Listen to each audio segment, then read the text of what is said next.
Welcome back. So now that I have completed the quilting on these two postcards, it's time to cut them and square them up for the project. So I'm going to go ahead and bring in my ruler, and I'm going to just eyeball the center there and give that a nice cut.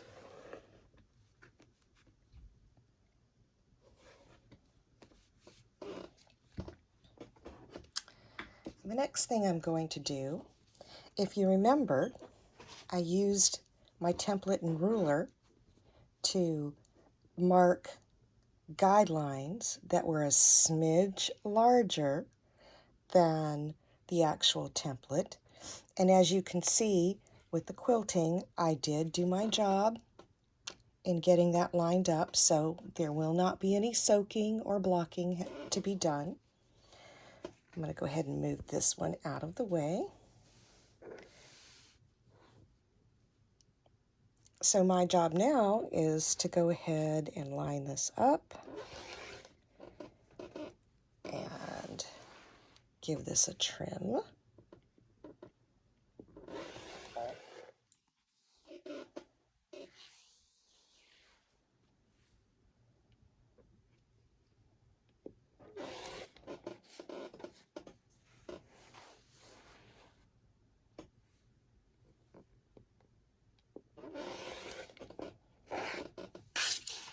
All right.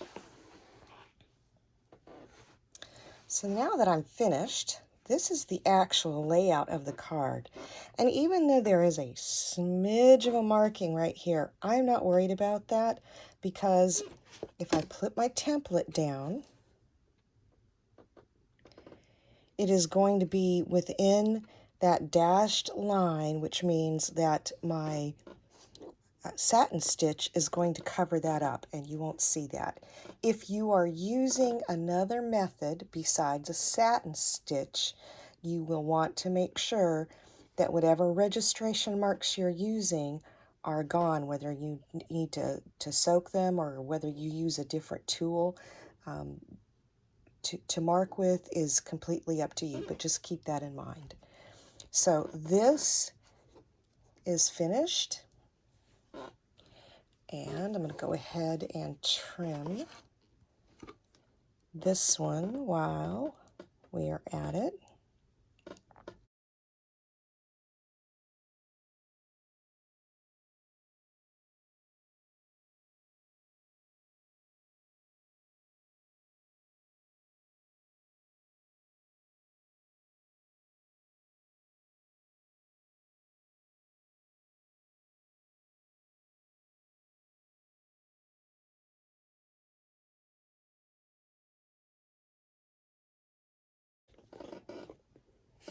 And now I have this one done as well. So the next step that I need to take is to stitch a stay stitch around the perimeter of each quilted piece, and I'm going to do that about 1/16 of an inch. So let me do that, and then we can move on to the next step in the process. All right, well, I have finished stay stitching, and when I talk about stay stitching, I'm talking about this very fine line of stitching, about 1/16 of an inch around the edge of my quilt piece. Just to give you an idea of how small a stitch I use a 1.4 millimeter on my Baby Lock Domestic. So I want teeny tiny stitches. And the reason for this is, number one, it's going to lock in all my quilting stitches, and it's also going to help prevent fraying. There's going to be some fraying around the edge of your piece, whether you're using this damask linen, cotton. Most fabrics are going to give some type of fraying, especially since we haven't finished working with this quilt piece and we're not binding the edges yet. We're going to be doing some handwork.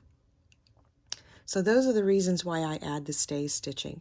Here is another example. This quilting is pretty dense. There's some areas that are not, but for this crosshatch quilting, wherever you've cut, you've left open areas for the batting, the 3 layers to be open, giving more areas that can be damaged or frayed or messed up while you're working with it. So the stay stitch is always a good idea to do and makes things a lot easier for you in the long run. So the next thing we want to do now is we want to apply our raw edge applique. And if you remember, these pieces, I've already removed the backing of one.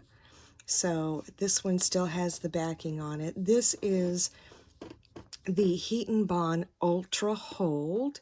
It is a very thick glue, and therefore it is not recommended at all to do any type of needlework, whether machine or hand sewing, on this type of application. But I'm going to show you in a little bit how I get around that so that you have a really pretty effect. The reason for this is I've chosen to go ahead and quilt my background and then apply my applique.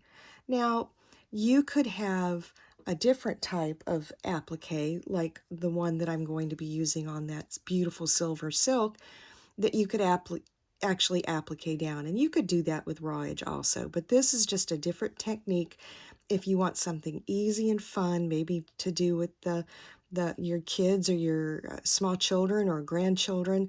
This is just a fun project. So it's a simple way, and then you can embellish it to make it look like you really spent a lot of time on it.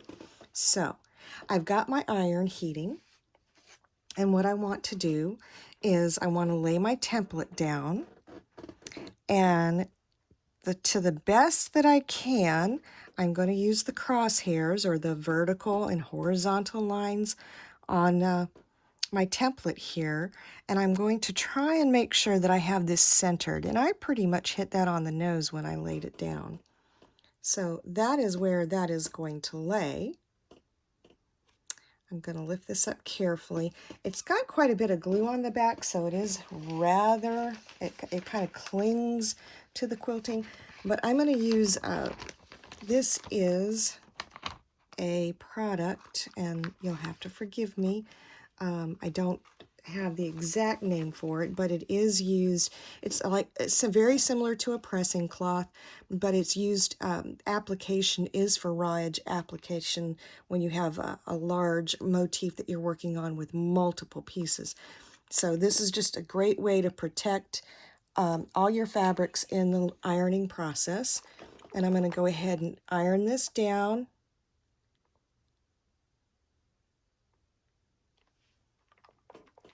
Per the manufacturer's instructions. I'm going to carefully lift my applique paper, and I'm going to give that just a little bit of time for that glue, which has melted, to harden up. If you touch it now, you can actually move things around. So I'm going to set that aside, and let's move on to the next one. And I'm going to show you how I remove the paper. And it helps if you have nails. There we go. Just want to pinch it just a little bit to get it to release, and then carefully remove that paper. All right. And again, try to center it up as best you can, and use some sort of tool, whether it's this tool or another. And I need to shift it just a hair. You can make registration marks. There's all kind of ways that you could do this. I still want to move it just a smidge to the right. Just a smidge.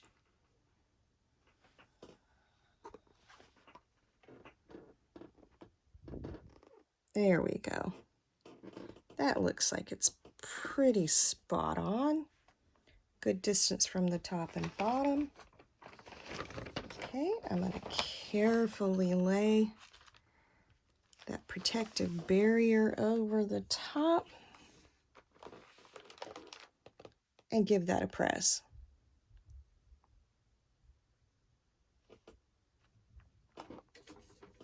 All right.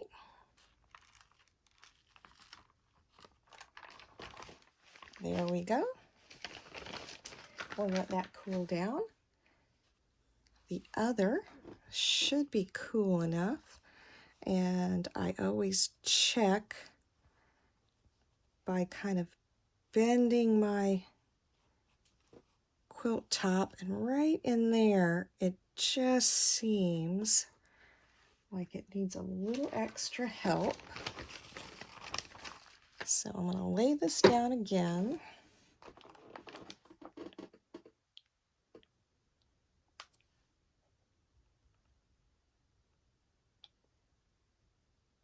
All right, I apologize for bumping the camera there.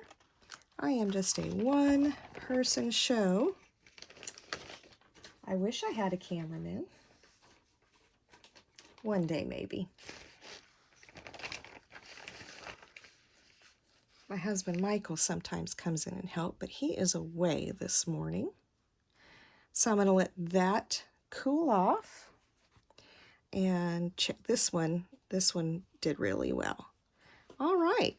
So now that we've applied our raw edge applique to our quilted pieces, it's time to embellish. Let's talk about embellishment. All right, let's talk about some of the embellishments that I've chosen for this project. If you're doing one on your own, you can, of course, come up with your own embellishments. This is just a guideline, just an idea, and this is what I'm using for this particular tutorial.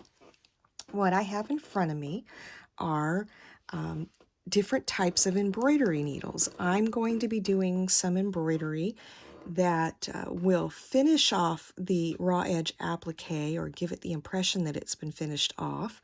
And so I'm going to want an array of needles for that, some embroidery needles. I have to say, these are most common on the market. You've got the DMC embroidery needles in different sizes. Then you have Clover with their golden eye embroidery needles. And then these Bowen from France that are very nice as well. And what you're looking for with the embroidery needle is you're going to be using thick strands of embroidery thread, anywhere from 1 to 3, 4, you can even use 6. And so I'm going to bring this larger needle out here for you to see. The eye of the embroidery needle is large and elongated, and that helps you to thread those thick pieces of embroidery thread. So that's what you want to be looking for in a needle. I have to say that I've tried a couple. They all seem to work well, but this brand right here, this Bowen from France, seems to be my favorite right now. Of course, I'm fairly new to embroidery. I've done simple embroidery, simple stitches, but I'm getting a little bit more into more of the floral designs and such with the restoration of some of the embroidered linens that I have acquired, and I'm finding that I like the feel of these, and I like the way they move through the fabric. So let's talk embroidery threads. I have some very vintage looking embroidery strands. They're cotton. You can also use pearl cotton if you want. I would go on the smaller, the thinner size of the pearl cotton, but that's totally acceptable. I pulled these out of a vintage container organizer that was gifted to me, and they were very festive, and they just looked like the right colors for this project. And if you want to see that, I mean, Matches beautifully, right? All right, then I also have some decorative embroidery thread. This is metallic from DMC. You don't have to get all fancy like I have. I have a purpose because I make these, and these postcards find new homes. So it's totally up to you on what type of embroidery thread you're using. But for me, for this project, these are what I pulled. Then I have some vintage rickrack, and I have fallen in love with these, and I'm having a time finding them.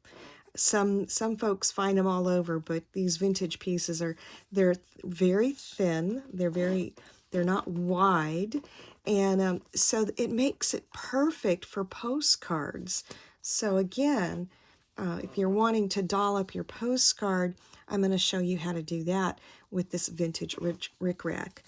And then, of course, beading. There's always the opportunity to bead, so I have some size 11 Preciosa metallic gold seed beads that I will actually be applying to the rickrack while I'm working with it. Again, you may need a thimble.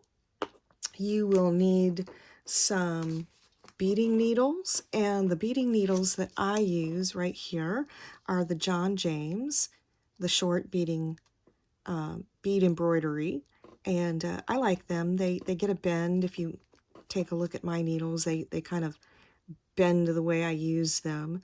There's many varieties of beading needles, but these are my preference for right now.